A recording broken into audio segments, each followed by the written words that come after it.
Live. I wonder if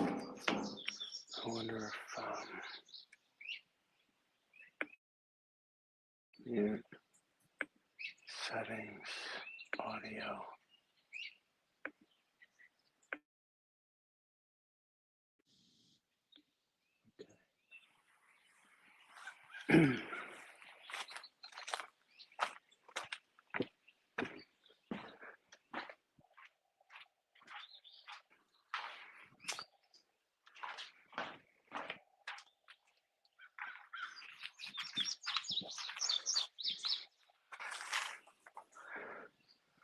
Okay. I've got notes. Probably by now, anybody that's watching is probably tired of crypto Twitter, crypto influencers, decentralized finance, right? So I'm turning on the camera now to just because when I have something to say, I'm in a new place here, right? And it's particularly overgrown, like all kinds of things growing behind me. There's like hardy kiwi, and now it's gotten grown. We did plant the hardy kiwi, but there's wild blackberries you see coming up. There's like, it's just a jungle back here, right? Okay, so a few things. The market, right, is wrecked. DeFi, Ethereum is wrecked. TitanX is wrecked. Pulsechain is wrecked. Sonic is wrecked. So what's going on? And what are the benefits of bridging TitanX assets to Pulsechain? Why am I talking about this? Well, first of all, this is only for TitanX build on TitanX holders who are interested, curious, intrigued by the possibility of bridging assets, TitanX, build on TitanX assets over to Pulsechain. Here are the top 3 reasons to do it. The benefits. So Richard Hart just tweeted, and I've been thinking Pulsechain as a chain and as assets class are in capitulation mode. Like, I don't know if it's final capitulation, but it's deep capitulation. That the many Pulsechain communities are divided, people are shit talking, there's a lot of hate and there's a lot of positivity, but it's, you know, the echo chamber of X, of Twitter, has gotten ugly. And Richard, so this is the first reason, is Richard Hart, him coming out saying basically, stop crying. Everyone's wrecked. Anyone in this market is wrecked. Stop crying, get to work. That's reason number 1. Because Pulsechain, on July 5th, the SEC totally lets go of its cases against Richard Hart and Hex and Pulsechain and Pulsex, right? And that's big in terms of regulatory certainty and the ability of capital to flow into Pulsechain, and also for the technological innovations. Now, what Richard Hart also said was, it works. It works fine. Stop crying.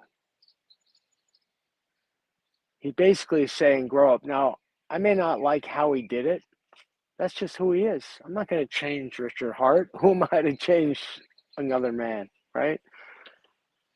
So the message, so that's reason number 1. Richard Hart coming out and saying, stop crying. July 5th is when Pulsechain is free from SEC oversight and there's regulatory certainty, and the market is wrecked and everyone's crying and getting on each other. For me, it's one of the bottom indicators. I can feel, even though maybe we're not done capitulating, it is a capitulation signal. The market's saying, I give up. People are saying, I give up. So that's the first reason. And because Pulsechain, I believe it's going to be, there's regulatory certainty, there's going to be capital infusion, and there is going to be good news coming. So that's the first reason to bridge TitanX assets, is because the Pulsechain bull market is going to be huge. So I want to be part of it. The second reason to bridge, the second critical benefit, has a bunch of different pieces to it, but let me say it in essence is the power of collaborative action focused on the coming bull cycle. Collaborative action front running the bull cycle. So going from capitulation to green candles, right? And that means three subsections of collaborative action focused on front running the bull cycle that's coming on Pulsechain and TitanX. Number one is revival of the build on TitanX coins. There are a lot of people feeling like it's not just TitanX and the core assets, but people holding build on TitanX assets have capitulated, right? But there are a number of people, us, holding those coins, and there's a lot of coins in the liquidity pairs, and they're at bottoms, right? And so the first collaborative action is to revive bot coins, right? Follow what's happening with Lotus, Eden,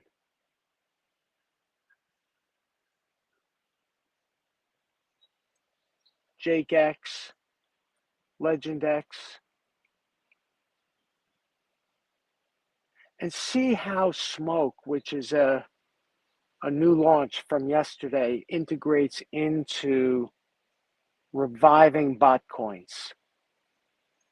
Number two, we're reviving bot coins by bridging to Pulse, not to trade. This is a diamond hands crew. So we're bridging to revive bot coins and not to trade them, but to hold them in LP pairs in the liquidity web and ride the bull market up that's coming to Pulsechain, right? And so we're putting TitanX assets at the bottom of the market into liquidity pairs, some with other TitanX assets, right? So TitanX, Lotus, DragonX, Lotus, Eden. If you go look at Eden, Eden's got a lot of pairs, right? It's part of the revival program to bring new economic energy into the liquidity web through some of the bot tokens that have suffered the most. So we're bridging over into pairs. We're pairing with strength. And the third collaborative action, so first is revive bot coins, and that creates scarcity also. Number two, bridge to Pulsechain and put in LP. Number three, it gives us access to Eros. First, it gives us access to the Eros web, right? Eros is the token that is connected to all of these pairs. It's built around the protocol Eros that is a fork of PTGC. And so that's collaborative action to organize around Eros, using our bot coins, our build on TitanX coins, to organize around Eros and to pair with strength in the Eros web, to pair with strong TitanX assets, and to pair with strength on Pulsechain, like Pulse. Even though Pulse is capitulating too, Pulse X is capitulating. People are selling. Ink capitulating, selling, right? PDI, Bear, Atropa, everything. It's liquidity bonded, just like TitanX is liquidity bonded. It goes up together, it goes down together. So is Pulsechain, right? That's the blessing and the curse of bonded liquidity. And those of us who are learning about it are learning, like, what's the upside and what's the downside of all of this. So collaborative action to revive bot coins, collaborative action to bridge and put in LP, collaborative action to access Eros, right? Which is a deflationary asset. All of this economic energy that we're driving through this web creates volatility, right? And fees. That's the other reason. Like, I like Eros because it's a fee sharing token. Okay, it's a 5% fee to get in, 5% fee to get out. I tend not to like taxes, but I'm okay paying fees to get in and get out if there's a value inside. And the value inside is that it's a deflationary fee sharing protocol. So collaborative action, right, is humans working with the bots and sometimes against the bots, right, to bring value to what we're holding and also to newcomers. We're, increasing the value by concentrating energy, collaborative action, shared pursuit, aligned interests, right? That's what we're doing. So number one, why? Richard Hart and the shared capitulation and his message, which is stop crying, get to work. The balance of that is step up constructive leadership. And this is to all leaders. Myself, I won't project that onto anyone else. I'll ask all of the leaders to step it up. The tenor of communications among leaders has got to be stepped up, right? Number two, collaborative action, aligned interest, humans coming together, having fun, collaborating, me rooting for other people rooting for me. This effort is intended to uplift as many people and tokens as possible. It only works when there is collaborative action. The more collaborative action, the more someone says, hey, I have some coins that are undervalued, I think, and need a use case, right? And I want to go to Pulsechain. All of those things have to come together. That's a big benefit, though. You join a movement, collaborative action that's creating value. And that's connected to the third why, the third benefit of bridging TitanX assets to Pulsechain. The first is Richard Hart, Pulsechain TitanX capitulation, everyone's feeling wrecked, and bottom signals. And so we're going to follow Richard Hart and the capitulated TitanX and Pulsechain. Collaborative action to make that happen. And the third one is probably, for me, the most important one. And it's like a counterweight, a countervailing trend to all of the shill green candles. Like, I will be educating about the green candles.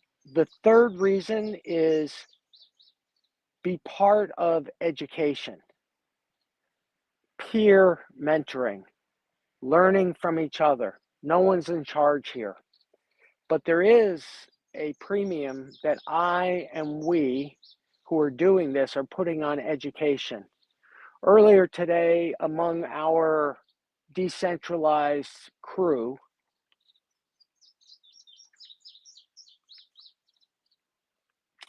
there's a dialogue going on about design and timing. And one of the people said, look, I'm setting this up for other people. Let's test it. Let's make sure we're doing this right. And then once it's right, we will spread the good word. And so we're in the process of collectively getting this right and demonstrating the value of bridging, putting an LP, and creating a diamond hands culture where we can pump coins, and there is a culture that we're building of diamond hands, not trading, accumulating at lows, putting into LP, making fees, and educating each other about how to get in responsibly and how to get out responsibly. Like, I already know personally, just because I've been thinking about this for a few months, I already know. I mean, I'm going to react to the market, but I also know how I'm getting into this LP because I've been thinking about it. I have a personal strategy. I see what other people are doing. We're communicating about it. And now I'm even thinking whether or not this exponential growth happens over 3 months or 6 months or 9 months. It's less important the actual timing and more important like how I'm positioning myself and with others for the coming exponential run, right? And so a big part of that is learning and learning from other people and teaching other people about how to take profits responsibly, right? How do you get in responsibly like now? And if you're already in, how do you take actions so that I don't fall into the emotional trap of capitulation? I don't know if it's intentional. This is just how markets are, right? I do believe that these are market makers shaking people out and, getting ready for the next leg up, which is, I think, what's coming. So what's coming in July is going to be, the beginning impulse moves of this next leg of the bull market. We're still in a bull market. It may not feel like it. But if you look at where Bitcoin is and you look at where Ethereum is pulling back and you look at the ETFs that have been and who's buying Ethereum, it's not a surprise that Ethereum is dumping, despite all the fundamental indicators to suggest that Ethereum is fundamentally strong. So the market is being manipulated. It's intending to create fear, uncertainty, and doubt to get weak hands out. That's why we are working on a diamond hands migration of value so that we have less sellers on Ethereum. And when the market shifts, we have momentum both on Ethereum and on Pulsechain. So those are the benefits that I can think of. I know that there are others.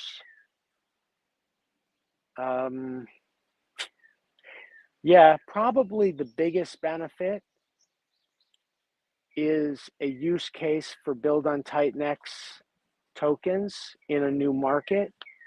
And then the other connected to that benefit is exposure to Eros. The benefit of doing this is even if I don't want to buy Eros, but I do, as part of this plan, as part of how we're migrating value and pumping new economic energy in, it will end up pumping Eros too. When we pump in, we bridge, and then we pump in economic energy through the liquidity web, it will end up impacting Eros. It'll impact it because every transaction in the web, every buy and sell, right, has a fee attached. So it keeps on burning Eros, all of this economic energy, and all the economic energy that we're going to attract to this web will burn Eros. I believe it'll also be good for the bot coins. Now, Eros was an airdrop. It wasn't quite built on TitanX. It was airdropped to TitanX. So it was created out of TitanX. It came from the TitanX community of builders. And it was given to the community of holders of liquid TitanX. So Eros is a gift. And so part of this is for TitanX people is to wake up. Do I have a wallet filled with Eros, right? That's another reason to bridge assets. If I have Eros, maybe I want to bridge which I did, and I do. I had 5 wallets of Eros. And so what I've done is I bridged my Lotus, and I bridged my Eden, and I bridged my H420, and I bridged some TitanX, and I bridged some DragonX, and I bridged some Ascend, and I bridged some JakeX, and I bridged some LegendX, right? These are all tokens that at some point I bought and bridged, putting into the LP web, yes, with Eros. Why? Because then it gives me, I'm pairing with strength. My part of the LP web is I'm bringing the coins that I have and maybe that I bought the blood of, and I'm pairing it with strength. First, some core assets like, I like Bear and PDI and Pulse, right? And so I'm going to make LP web with those. I also like Smoke. I'm going to pair my TitanX with Smoke. Smoke is a TitanX. It's just new. I don't have it yet. I'm going to get it. Okay, once it's on Pulsechain. And I'm also going to pair with strength with Eros, right? If I know, for example, that Eros is going to have a promotional campaign to the Bear community, to the PDI community, to the UFO community. These are all assets that we're just bringing into our web by buying them and bringing them into our web, right? So yeah, all right.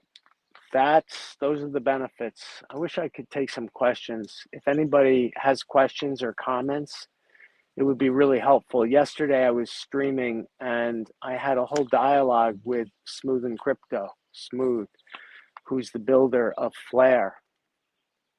And I learned that Flare has 3 liquidity pools on Pulsechain. And so part of this is integrating now Flare into this expanding TitanX on Pulsechain web of assets and pools. And together, this is the beautiful thing, is for TitanX that had gotten divided unintentionally into kingdoms, right? Like Ali and I, I didn't realize what Ali was saying, because Ali on stream, I was on Ali's stream and we had never really talked.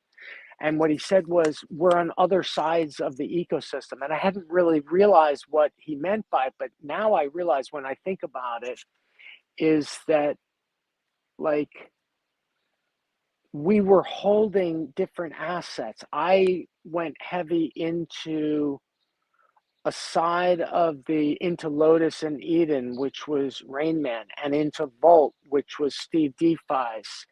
And he and his team of builders went in heavy on the Dragon X and the Inferno side of the kingdoms.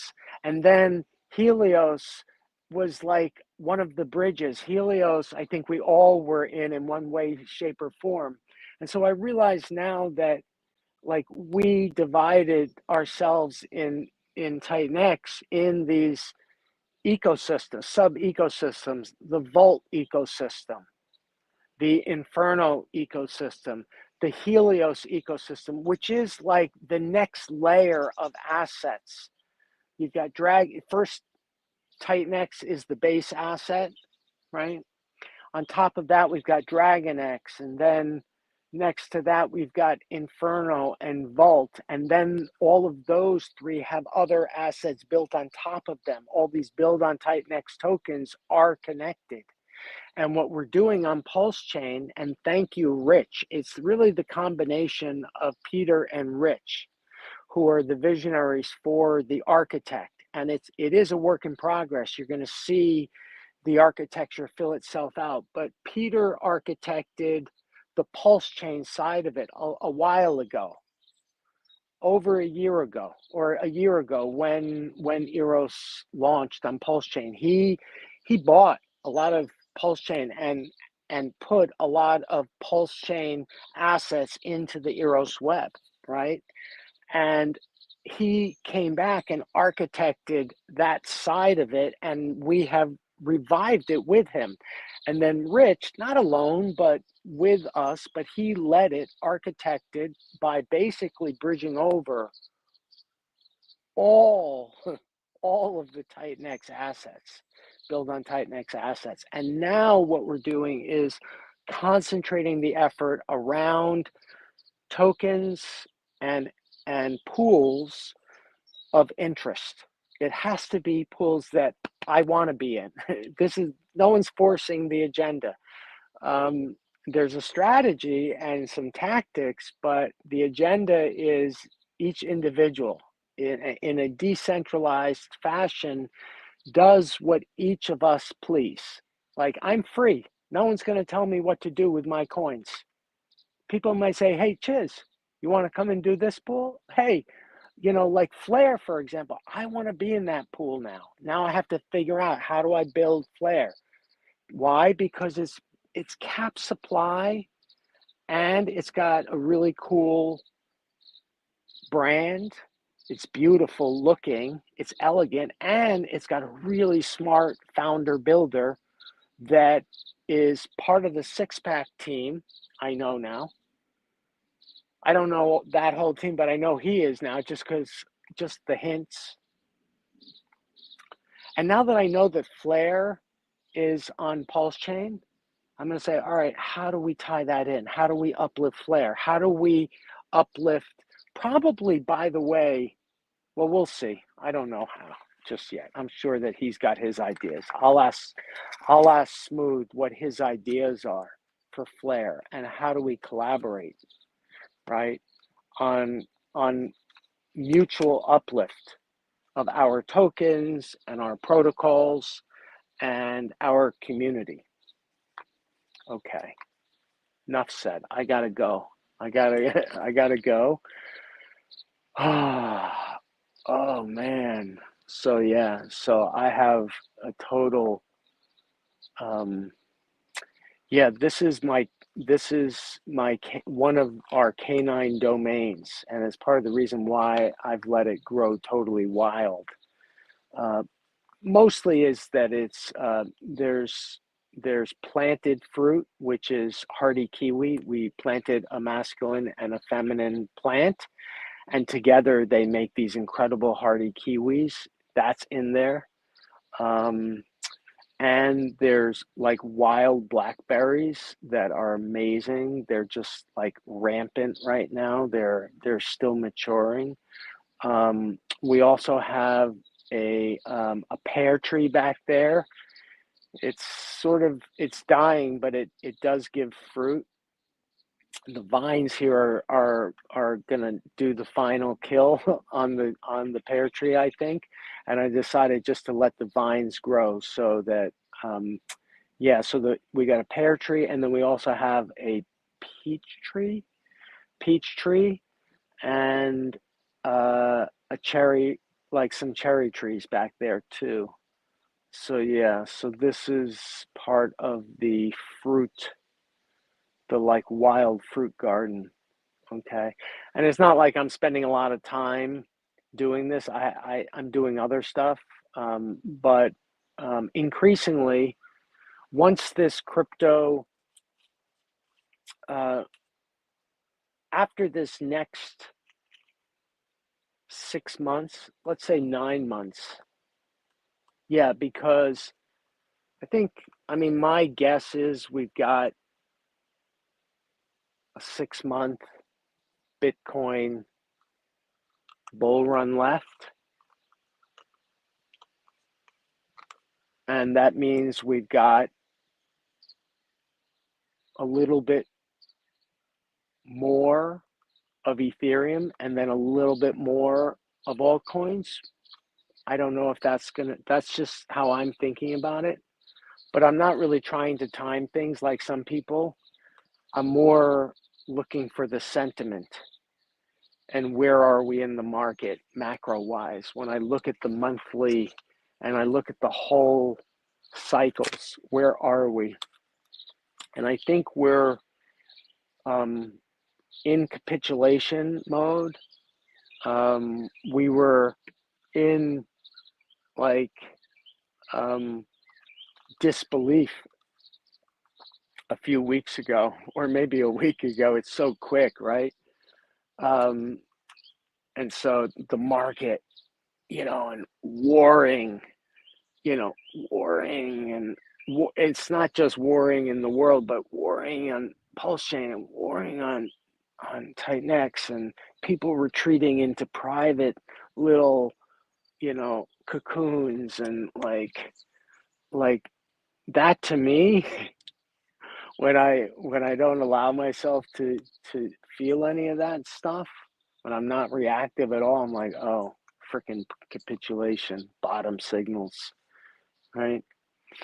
And so big picture, yeah, so I'm thinking, and so for me, my strategy, because I'm in the crypto market full time, not I don't do this full time, but I don't think about it as bear and bull cycles really. I think about it as up and down. I think about it as like exponentially up and exponentially down. And so the next 6 months for me are going to be mostly about riding it up in my core positions, peeling off profits when I feel like euphoria has started in the rest of the market. When other people are euphoric, I'm going to be peeling off 3% every other day or every third day or something, depending on what I am thinking. But I may peel that off, for example, and not sell it, right? There's different ways, depending on how Ouroboros develops and how I use Ouroboros not to sell, like a never selling strategy. But assuming I do sell on the way up, I will also keep a good portion of my crypto assets in the market, making fees, like either in stable coins or in LPs, probably, or in other yield bearing opportunities that arise over the next 6 months, right? Which is one of the reasons. So part of my, not that my strategy matters, but I'm talking out my strategy. My strategy is to ride Ouroboros. Ouroboros in July is going to be hot. It's going to be hot because we have new products and new deployments and new passive income opportunities, new real yield opportunities on Ouroboros coming. I like that. That's for me. I feel like that app is designed for me. It's like the killer app for me. It's going to be my killer cosmic banking on the blockchain. That's Ouroboros. The other, and all of my TitanX assets that are not on Ouroboros, in terms of TitanX, DragonX, and Ouroboros, and USDX, everything else I've now decided to bridge over, except for a few little things that are tied up in NFTs that I just want to keep, like Ascendant NFTs. I'm not going to do anything. I'm holding my Ascendant NFTs just because that's the Ascendant light beings. And, you know, yeah, they have a future.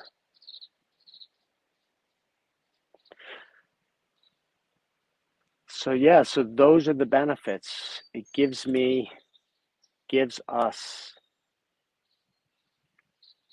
exposure to the Pulsechain bull run and exposure to Eros, which is going to be a killer